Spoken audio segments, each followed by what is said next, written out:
LL Cool J, the lady who played the Carol, what the blonde lady who survived. What was her name? Sarah. Sarah, yeah. She's actually someone like in the world of acting. Like Catherine Morris. She's not a big name, but she is a name to say the least. All right, welcome to this episode of On the Couch. We have just seen the movie Mindhunters, as referenced in the most recent Eagle Land review, because I think it's a good movie that more people should see. And Jay's in agreement. It's a pretty good flick. But so I've seen it 3 times. So let's. It's not a horror movie. It's a thriller, which is why LL Cool J survives to the end. Yes, the one black guy, as played by rapper LL Cool J, who's a decent actor. I mean, he had some scenes where I felt like he wasn't really doing much of anything, but He had amazing one-liners. he did have some really amazing one-liners. A brother lived until the end of the movie. Yes, he did make it to the end of the movie, but again, he was a big name. I feel like there might have been a little bit of the star power there. Like, he wanted to be an action hero, like the whole scene in the basement with him shooting the walls. I think he may have had a little say in that, but it made sense in context. It wasn't like it wasn't shoehorned in or anything. So we start this movie in a car, and it's 2 people, FBI agents. They're trying to gather information about a recent killing. They're trying to learn about the girls, try and get as much information as they can. When they stop at a house that was kind of off the beaten track, and they're like, oh dear, we think this might be the house of the killer. So they go in, blah, blah, blah, investigate, hear screaming. They find cake, and the music box playing really creepy lullabies. Yeah. The first thing they needed to do was shut that off, because that gets maddening, even when it's not creepy. But so they go into the basement. The girls were dead after gunshots, and despite the gunshots being all at the ceiling, they find a guy dead in the chair. Just assume that's the suspect, which immediately screams. The suspect check shows up behind you. He shows up, stabs one of them, starts shooting at the other one. He starts shooting, and Sarah dies. It ends with all of them dead, and surprise! It was a FBI training field exercise. test. It was a training exercise. The cake, everything was set up to it was really detailed construction. They even had a tape playing fly sound effects to give the impression that the food was rotten. Well, I'm pretty sure the FBI actually does that. I mean, the whole point of that shit, like they even said in the movie, is to make it as real as possible. Yeah, and it was a very real training exercise. Oh boy, did it get real towards the end. Yeah, so that's how the movie opens, and then of course they're talking to their teacher guy, and he's like, okay, so you just screwed up big time, and now if this were real, I'd have to be attending your funerals tomorrow. Instead of going to play golf. Yeah, I got things to do tomorrow.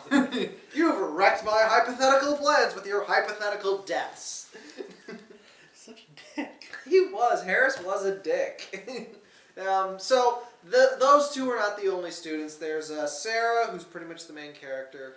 There's Christian Slater playing JD, and I hate Christian Slater. I haven't seen him do anything good, and yet he continues to have a career. You haven't seen Alone in the Dark by Uwe Boll. It's based on the video game, and it's by Uwe Boll. Oh my god, is that one of the worst movies I've ever seen. It's almost unwatchable. Excuse me a moment. Yeah, Christian Slater was whoever the hell. So basically, he's to you what Will Ferrell is to me. Kind of, yeah. I really, really can't stand Christian Slater. And thankfully, he doesn't seem to get a lot of work. But, so, he's JD. There's a Hispanic lady who's quitting smoking. There's a guy in a wheelchair. Wow, that sucked for her. Yeah, there's a guy in the wheelchair. There's a tech guy who's really smart. They have him solving Rubik's Cubes just to show off. There's a blonde British surfer guy who I could have sworn was Australian, but apparently he was supposed to be British. Then there was Gabe. Yeah. No, Gabe. No, not Lucas. Lucas was the sort of southern clever guy into gambling, and that's all of them. They're going on their last training mission before they get elected to be final profiled. evaluation to determine if they actually make it. And they go to an island. I think it might even be a real training island because it looked legit. Like it's apparently where the Navy. I doubt it. If it was a real training island, they wouldn't have let them there. The government's pretty. They might have based it on a real training island though, because it seems like a thing they do. It's essentially. It could have been a former training island that they shut down, and they allowed them. It wasn't. Because it was an elaborate. If it wasn't real, that was an elaborate setup for this rather low budget movie. Yeah. I mean, that explosion effect was when the boat exploded. That was pretty obviously green screened. Oh yeah. The decapitated person was obviously. Yeah, although when his head falls off, it's pretty freaky. But then and they don't let you get a good look at it, which is important because it's pretty obvious. But yeah, so basically the first one that goes down is J.D. by Christian Slater. Yeah, which makes him happy. Oh yes, indeed. 2 of these deaths, out of the people that died, all of them are pretty bad to go, but 2 of them were just really brutal, just painful to watch. And I think this movie was pre-Saw. I don't think Saw came out until after this movie. Well, so Mindhunters came out in 2004. When was Saw? I think it was 2005. Let's find out. Yeah, check it. Because, anyway. if this came out post-Saw, then I would say it was definitely trying to cop the Saw idea. But it wasn't. I just didn't really feel like it was trying to copy Saw. Well, basically... But they all go to this island for a training exercise. It's a Navy island where they practice urban combat. So it's set up like an old 1950s town. They've got dummies that pop up like civilians might pop up in an urban environment, and you're not supposed to shoot them. But they've been granted use of this for the weekend. Oh, and the Navy left a present for the FBI. Best part of the whole movie, the Navy left a bunch of inflatable ducks floating in a small pond that had FBI drawn on the side of them. Sitting ducks. Just to f with them. You were supposed to look up Saw. Shut up. But so that was pretty funny. And this island their facility is decked out. They've got a full CSI crime investigation set, DNA tests, black lights for checking out stuff, and all the good. No weapons though. They don't have access to the weapons, but they got food. They got a rec room. It's all nice and dandy. Saw came out a few months before. Oh really? Okay, so they were made. Okay, so these movies were made concurrently. It wasn't trying to rip off Saw. Because Saw was definitely not the kind of thing you'd try to rip off before it came out. Yeah. Saw was one of those low-budget things that no one thought was going to explode like it did. I honestly don't see why those movies are popular. I know, but that's pretty much the modus operandi behind all the big-name horror movies. The Friday the 13th, the Nightmare on Elm Street, all these were low-budget things that no one thought would be popular, and then they became hugely popular. Anyway, so they go to the island for their final training exercise. And before the boss guy leaves, he says there's going to be another visitor on the island. He's called the Puppeteer. Mm-hmm. He's going to commit a crime tomorrow. Your job is to figure it out. And figure it out. And of course, it's not a real killer. It's a simulation. But when they do find the crime scene, which is in a toy store. Yeah. Well, Puppeteer. And it's a mannequin. Lady, it's a mannequin. The mannequin that the Puppeteer had actually strung up by hooked wires. Yeah, it was from the ceiling, actually dangling her like a puppet. And there was fake blood. I mean, this is still the simulation within the movie. It's pretty elaborate. All of this was still a simulation, but that's where shit got real. Then, okay.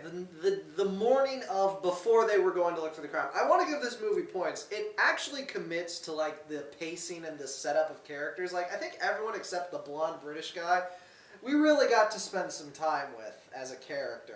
There was the bar scene before they went to the island, and then there was the night before where we got to see Christian Slater's ass in the shower because he's banging the Hispanic lady. That made me sad. But. Yeah. So, the morning before they go looking... Well, it makes you sad because you're part Puerto Rican and you just really don't like Christian Slater. No. But, so, they find a dead cat in the bathrooms, and it's a real dead cat. There were cats all over the island. There were so many goddamn cats everywhere. Well, I mean, what else would the cats be doing on the island? Why are there so many there to begin with? Anyway, there's a dead cat, and it's got a watch in its mouth. And the watch is broken, and it stopped at 10 o'clock. And that's important because when the actual time turns to 10 o'clock, and they're in the toy store, a little toy cassette player, music player, starts playing music, and they're like, holy shit! When they turn it off, part of the speaker comes Falls off, off, sets off a cascade of dominoes. It's a Rube Goldberg thing. It goes all the way around the room, knocks over a marble, which knocks over more. To get to the point, to save time on the video, it ends up at the end knocking over a canister of liquid nitrogen, which Christian Slater just happens to be standing in front of. Of all the whole time, of all the kills, this one seemed the most unlikely because why would he be standing precisely there? The better question is, you can say, I was screaming the entire time the dominoes are falling, get out of the room, get out of the room. Clearly the dominoes is not part of the simulation. Yeah, I mean, it's the O2, interesting to watch, but you're supposed to treat this as a simulation. Why would they be stacked like that in a toy store where they could easily be knocked over by anything?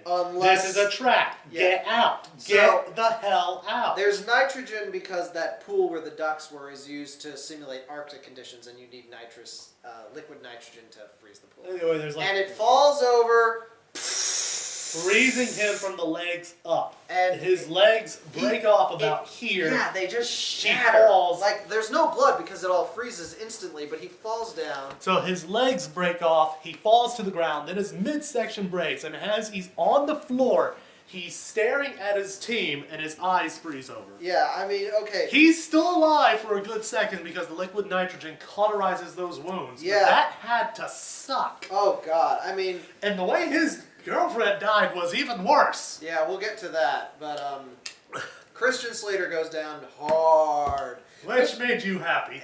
He wasn't even a good character, really. He was just kind of a thing in the movie. He was another name. Anyway, the whole thing, the way the nitrous oxide wouldn't...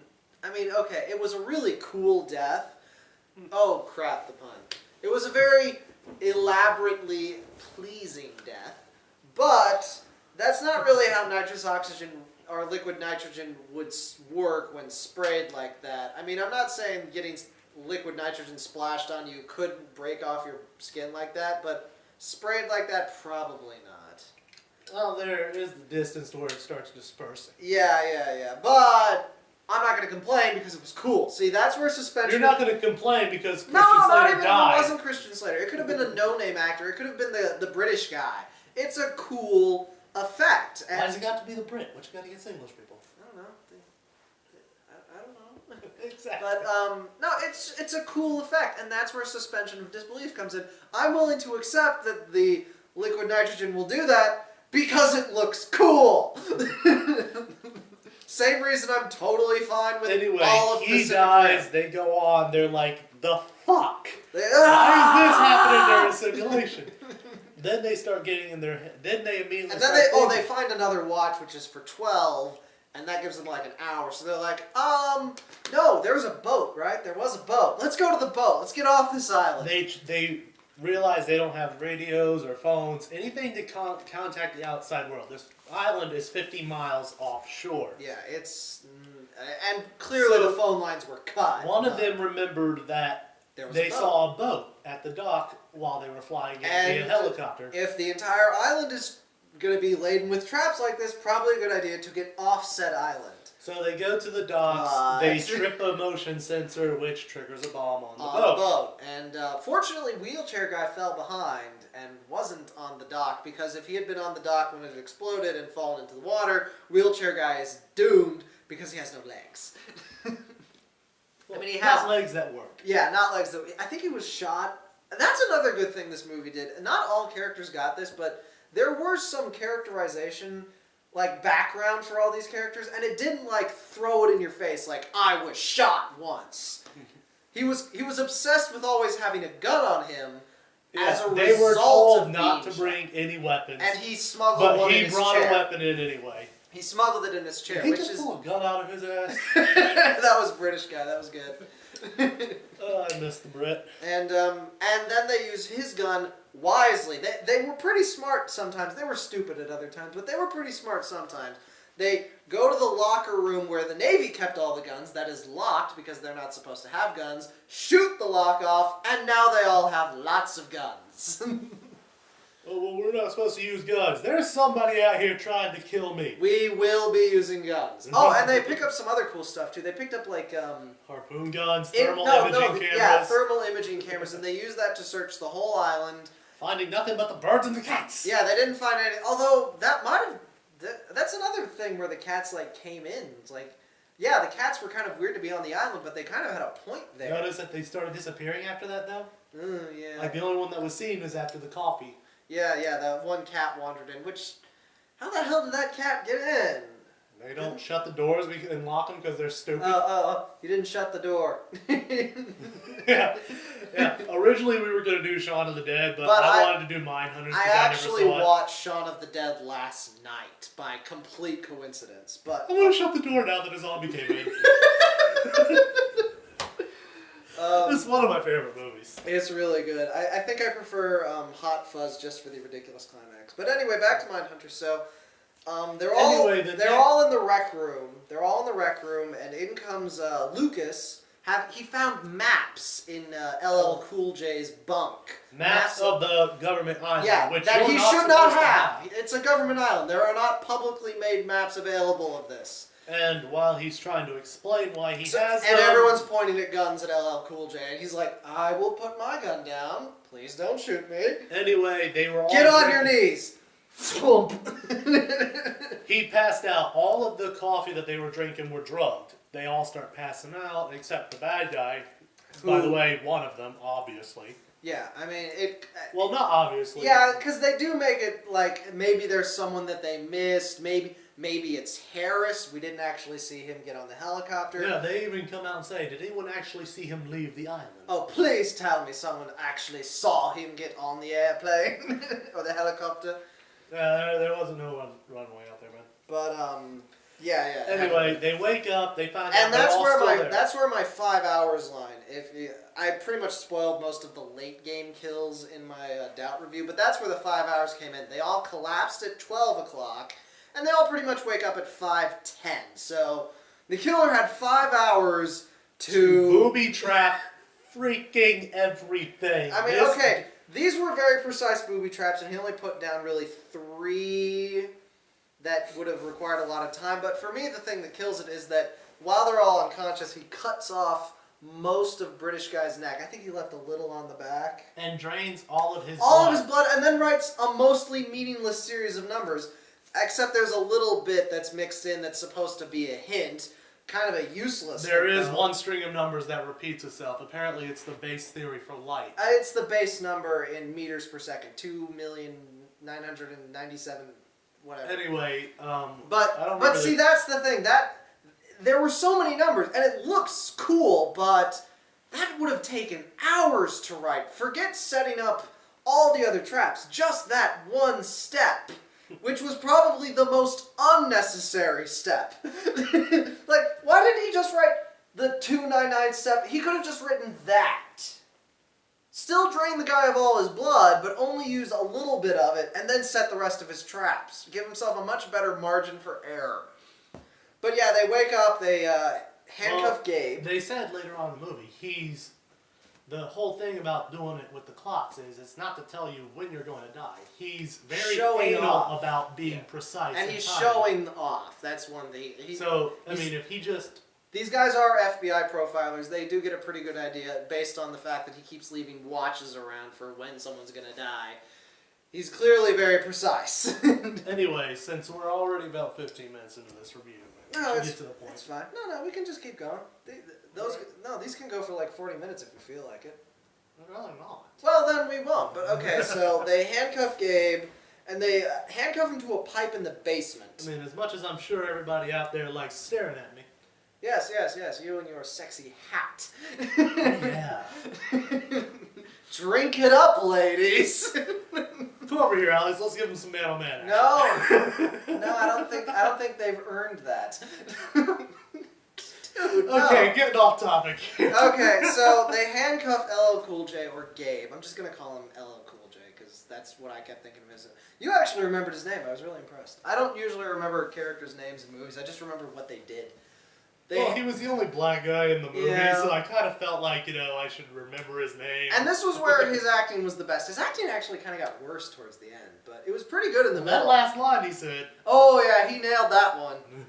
But so they handcuff him in the basement because since he has maps, he hasn't really explained what he's doing here with those maps. They think he's the bad guy. He's not. Yeah, the maps are pretty damning evidence. Turns out, I can only assume he's telling the truth about this. He's from the Department of Justice. They're investigating Harris, the teacher guy who put them here for the simulation that's now Kaputski. Because apparently he was removed from the field for his methods being a little extreme, and his teaching methods are the same. So he's here as an investigation. His cover is something else. A detective from Philadelphia. Yeah. PD. Yes, a detective who's got political connections and got to sit in on the exercise. You've seen this movie like 4 times now. I've seen it once. How do I remember it? Because it's fresh in your mind. I was kind of zoning out, man. I was mostly just sharing the movie with you. Okay. Anyway, so while all this is going on, they're trying to figure out what the numbers are. They leave Wheelchair Guy there with his gun. Yeah, they leave him there to guard him. Everyone else goes out to figure out where the hell the trap is. Where's the next trap? Oh, there were 2 watches. During all of this, there were 2 watches. Which they assume means 2 victims. They're wrong. Yeah, it means 2 traps. So basically, while they're in the basement, which is where they chain up LL Cool J, Wheelchair Guy hears something going on happen in the hall because the door behind him is closed. So he goes to investigate. As he gets about halfway down the hall, the ceiling lights fall. Okay, the ceiling lights and the pipe bursts. The water main bursts, flooding most of the basements, and the ceiling lights fall. And these are those long phosphorescents, so they're like leaking electricity into the water on the floor. Wheelchair Guy tries to back up, can't turn around in time, so he has to climb up a small ladder or pipes on the wall and dangle there. He does a lot of upper body workouts, so he's got the strength to make up for the lack of his legs. That's what people in wheelchairs do. They really work their upper body. And so you totally believe that he'll hang there for like 5 minutes. He has to. So with the water below him electrified, he can't do anything. LL Cool J is like, throw me your gun so I can shoot off my handcuff. And he's like, I'm not giving you my gun. He's like, you totally laid this trap. And LL Cool J is like, I laid the trap, so I'm about to die with you. How clever am I? You didn't know you'd be down here. Oh, okay. But regardless of whether he laid the trap or not, I would have been like, fine, have the gun. I'm dead unless you pull something off. So he tosses him the gun. And they try and pretend that he's going to shoot him with the camera. But he starts shooting at the wall to make footholds and grab spots so he can scale alongside of the wall. Which looked hard, man. Oh, yeah. Like he makes it to the circuit breaker room. Yeah. Thankfully, this is a basement and there's like pipes that he can, for some areas, cling on the ceiling to. The rest of the team hears the gunshots, come down to check on him, see the flooded water. Don't touch the water! LL Cool J shuts off the power. Just in time for Wheels. Dude falls into the water. It's like, I'm alive! Anyway, the water's still going, so while the team is reunited, it's like, should we turn off the water? We should probably turn off the water. Tech guy gets up, starts explaining a bunch of stuff about engineering and everything. And then, of course, they all look at him like, you're the one who set all this up, since you seem to know They don't more. say anything to him. They just look at him with that look. He feels their eyes on him. He's just like, oh yeah, thanks. Screw you guys. Boing! Turns off the water valve, and as you will remember from the Doubt review, gets hit with harpoons. Surprisingly still alive, considering one went into his neck. Yeah, but he was only still there for like 10 seconds, and then he was... That's still probably about 8 seconds more than it should have been. Unless you get hit in the brain, death is rarely instantaneous like that. I mean, even if you get hit in the heart, you've got at least a couple seconds. It's still, just like the pressure those things would have had to have been shot at. Yeah. He would have probably passed out from the shock of it all, but boom. So that was pretty... And it was quick, too. Like, it was just like, bam, he's dead. Like there was it was. If it wasn't for me watching the Doubt review prior, I wouldn't have known that. It was a fake. You were there when I was editing those clips in too. But it was a fake out. See, like there was that whole thing with the water and electricity, and that's a slow burn. Because, like you said in the Doubt review, who the hell else do you interact with? But it's a slow burn, the water and the electricity trap. Like you're tense the whole time because it's a slow rise of water, and then bam, quick trap. It's like we survived, woo woo. No, you didn't. Well, he didn't. Okay, he didn't. So now they're down to 1, 2, 3, LL Cool 4, J, 5. Lucas, Wheels, Sarah, and the Hispanic Nick, the Hispanic chick. Nick, really? Well, her name was Nicole. They just called her Nick for short. Yeah, sure, okay. So we're down to 5 of the original 8, and we're about halfway through the movie. So they've got pretty good pacing on the kills. Now they're all really nervous about. They're still nervous about Gabe or LL Cool J, but since he was the savior of Wheels, they're willing to not leave him handcuffed. They still don't trust him. But this is also about the time they don't trust anybody. No, they're really starting to break down as a team. Anyway, and that was what they were supposed to be testing, teamwork. So then it's CSI time.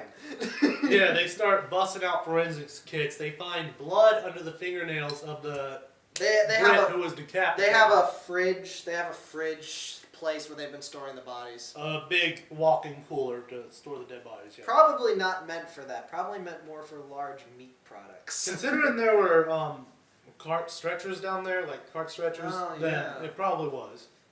That's interesting. Why would they have that? Well, I guess if you're on a maybe if it's in case of a misfire. Yeah, if it's live fire training for the Navy, yeah, they might want to have that. I'm pretty sure the military does nothing but live fire training, but that's for a different time. So they start doing forensics on the bodies and everything else. They find blood. They do blood a DNA under test. the fingernails of the guy who was decapitated. They do a DNA test on everybody. They get a little blood. DNA match comes back positive for Sarah. Everybody flips shit. They did find another watch, so they've got like 15 minutes before the next trap springs at this point. So they handcuff Sarah. Everybody starts losing their shit. And Lucas defends her. He's on her side. And in his... LL Cool J is too, but he's not like defending her. He's open to the idea that it's not her, but as far as he's concerned, he has to doubt her because they have DNA evidence. Which, considering, hey, we were all out cold. Yeah. Plenty of time. If it was her, she would have switched the blood sample for someone else. Yeah. Well, and if it wasn't her, that person could have easily switched. The blood sample was taken after the coffee thing. But yeah. If you've got time to set all that up, why would you miss that? That's such an easy thing to miss. Oh, wow, I got scraped. Probably not important. Anyway, Hispanic chick, Nicole. She's lost it. She leaves the room. They're telling her, if you go out there, we will not let you back in. She's like, why would I want? As long as I'm by myself, I know who to trust. Which is the dumbest thing. Yeah, I mean, the best thing... Why divide your forces? Yeah. Even if you're sure it's her, you have her handcuffed. Okay, so then you're safe. Yeah, exactly. Just hold out until Monday. I guess the reason is because they knew that she kills with prearranged traps. So they're thinking, even if she's handcuffed, she's probably got something cooking. Exactly. So keep her with you. Is exactly what happens at the time. Whatever. I think it was 7 or 8. It was one of those times. Anyway. As Nicole leaves, after Nicole leaves, they start figuring everything out. They realize that the traps what's the minds of the killers? The killer is doing this all predetermined. He's profiling them. Yeah, the traps were specially designed to catch them. The guy who was got hit with the harpoons, he was the tech guy. It's like someone turn off the water. He would obviously be the guy to shut off the water valve. Yeah. Apparently, British guy was a coffee junkie. They forgot to establish that. So, yeah. But JD or Christian Slater was their leader. He would be out front where the O2 canister would fall. So he'd be the first to go, obviously. He's the leader. And if you think about it... Nicole's weakness, as they established multiple times, they did establish hers. She recently quit smoking, like 3 days ago, and is constantly like, somebody give me a damn cigarette. And that's how we know that this is island is based on like the 60s or the 70s because there were cigarette machines. That, yeah, like quarter you put in pack of smokes. Yeah, because those exist still. Those are long dead, but it's based on an older city, and they're scattered all over. And this is where obviously the most just awful death, painful to watch. This one was bad. The cigarette she picked up was laced with some kind of acid. And she didn't notice until she started smoking every it. cigarette machine on the island was rigged to drop a pack where must be every cigarette was poisoned. I mean, you couldn't just poison one. So she starts smoking it. We see it drip onto her shoe, and we see a Burn little burning. It's just and then she inhales. Part of you can see her the finger. acid bit dripping down the side of the cigarette. It hits her finger. She's like, ah! And then so she already it just inhaled. keeps It's worse. burning her from the inside. It just it's keeps coming getting through the side of her. It's on her fingers. It's like her mouth is bleeding, and then we see the cigarette itself literally burning through the metal grate she's standing on. It's burning through her shoe. It was nasty. I mean, the whole time I'm yelling, just jump in the water, wash the shit out. It wouldn't help because it was in her lungs. She's dead. Drink the water. That's not. Acids aren't canceled out by water. Worth a shot. Try something. Yeah, but it's maybe like, she just didn't want to live as much as I would. Alien blood. It's like I've never seen those movies. I wouldn't know that. Okay, well, it's like alien blood. It just burns through everything, and she dies really. Anyway, graphically. she dies. This is where I start going into the process of elimination. There's only four people left, and we know it's not Sarah. We know it's not Sarah. Because she's the protagonist as defined by camera angles. It's one of those things that's really subtle, but... We know it can't be Wheelchair Guy, because there's absolutely no way he could have gotten around the island in 5 hours to do all that shit. And he's not faking the wheelchair thing. No, we've seen multiple times. He's done. His legs are gone. So... That leaves LL Cool J, and Lucas, or Harris, if he's on the island, Yeah. which, when they investigate, they find out he is on the island. Yeah, so... Only he's dead. dead. Sarah's still handcuffed, but then Harris comes over speakers. Island-wide PA system, which apparently was installed. They track him down to a basement under the toy store. But they let Sarah go because they figure it's Harris now. In the basement under the toy store, where this all started, and they find him strung it was up. an FBI surveillance room. They were there watching them. Harris stayed to watch and evaluate them. With cameras. But both of his agents and Harris were all killed. Yeah, 2 agents who Harris had no is names. on camera as he's being strangled by a rope, saying, "You're not going to get away with this. I trained them. You have no idea what they can do." Yeah, blah, blah, the blah. killer essentially threatened him into saying a misleading tape to draw them out. And then he kills Harris and strings him up like a puppet, like everybody else. Like the puppeteer, and actually hooked up like a mechanized pulley system to make him dance while being dangled from the ceiling while music was playing, which actually for me took the tension out of the moment entirely. It was goofy music. It was goofy, but it was contrasted with the really gruesome sight of a dead body being marionetted like that. So it's no longer Harris, which immediately the 3 people Gabe in the and basement. Luke, Sarah's just like, this can't be happening. Gabe and Lucas are just immediately looking at each other. They've hated each other since Lucas pulled out that map. He's essentially suspected Gabe since then they all just run out of the room and they have a really bad gunfight because all the all the dummies are popping up. The mannequins are popping up. They're shooting at those because everybody's jumping. And it's dark. Which, again, I'm screaming, why go outside where you can barely see and there's silhouettes of every goddamn mannequin and the people you're trying to actually shoot at? Yeah, but it was a pretty neat scene, and it's one of those situations where like the fast camera and the shaky cam didn't really wreck it because the point was that it was disorienting. Anyway, Sarah hides under a bus. We see Lucas come running around a corner. Get popped. He gets shot like 6 times. Falls to the floor. Sarah's still hiding under the phone. Let me see that. Springtown something. Should I call it this? No. Springtown, whatever. I don't know this area code. Yeah, anyway.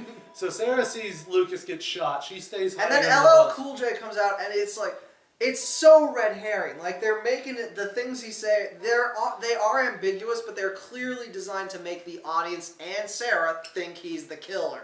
He walks up, shouldn't have been so fearless, and then he's like, Sarah.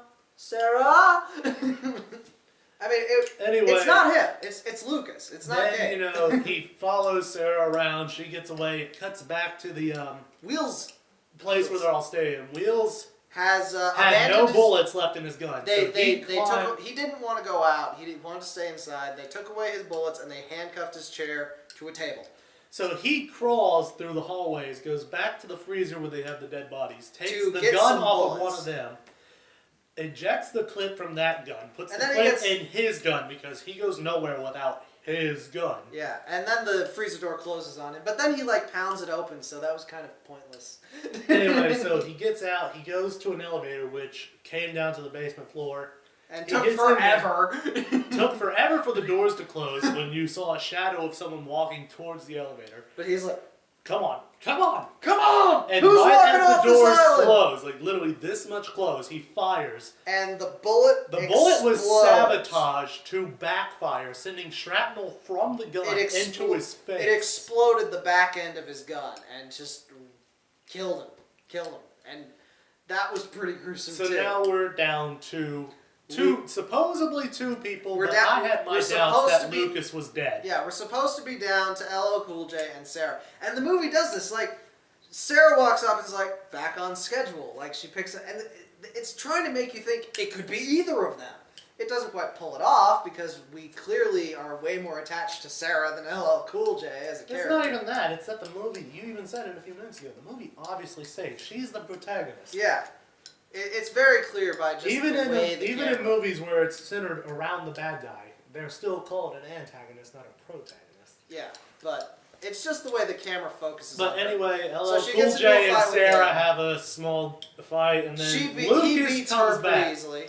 Lucas comes back. They have a pretty good fight scene, actually. Between Lucas and it was kind of a combination of brutal barroom brawl and like actual kung fu techniques. Like they would kick, but then they just like throw their elbows at each other and swing fire extinguishers. Anyway, the fact that Lucas is still alive after being shot 6 or 7 times just confirms my suspicion about him from the beginning. But so they go up some stairs. They both tumble off of these stairs. It's kind of a scaffolding stairs thing, and they land on some solid stairs, which must have been at least a 1-story fall. Onto stairs. So neither of them gets up particularly quickly. LL Cool J kind of crawls out first. He was in really good shape. Sarah comes out, hits him over the head with a fire extinguisher. At which point they assume he's dead, which I think was a stupid assumption. She takes Lucas only to, and then reveals to him that she set the clock back, figuring that the killer is really precise. He cares about timing and precision. So he would fix the clock's time because he wants everyone to be on the right time. And she covered the clock in that glow dust that was. I think we skipped the glow dust in They'll remember it from your clips in the review. He put some glow dust on their jackets for a stupid thing about the Croatoan Roanoke Island thing that was really out of nowhere, but it's a history lesson. Look it up at your own leisure. It's phosphorus powder. It shows up under black lights. She rubbed it on the clock. Whoever went to fix the clock is going to have it all over their hands. She checks Cool J's hands. He has nothing, and then Lucas is like... Probably my favorite part of the movie is Lucas holds his hands up under the light. They're just standing there looking at each other. This is awkward. Literally the exact line. This is awkward. Yeah. Well, this is awkward. So and at this point, I was a little hard to believe that he would be able to stand up and grab her after taking that tumble onto the stairs, but I guess he had a few seconds to gather himself. He holds her over the stairs and pretty much goes into his whole backstory, which is pretty good. The whole monologue thing that really nobody ever cares about. But to be fair, he was kind of in a position of power, like, you knock my arm off, you're going to fall down the stairs, you don't want to do that. And, so yeah, he actually pushes her, she manages to safely fall down them anyway. She safely tumbles down without breaking her neck. He tracks her down, grabs her, starts drowning her because she's afraid of water because her sister was drowned and raped, which was very traumatizing for her. She's afraid of water. Yeah. Anyway, while she's being drowned, she Mississippi, sees the body two Mississippi. While her head is being held under the water, she sees the Hispanic girl's body down there. When she died of the acid, she fell into this pool of water. So she waits for him to. She plays to die. dead. She plays And possum. as he loosens his grip, she kicks him in the back, like he's holding her down, raises her leg up, kicks him in the back, dives into the water to go after the gun. Mm-hmm. And they start shooting at each other in the water, and their bullets just go because they do this. They fire each of them fire like 2-3 times because they don't understand how water works. 2 shots each, so they get up to the surface. This was really cool, like this whole action scene. Surface of the water, holding the gun. They're still under it. Their the guns are on.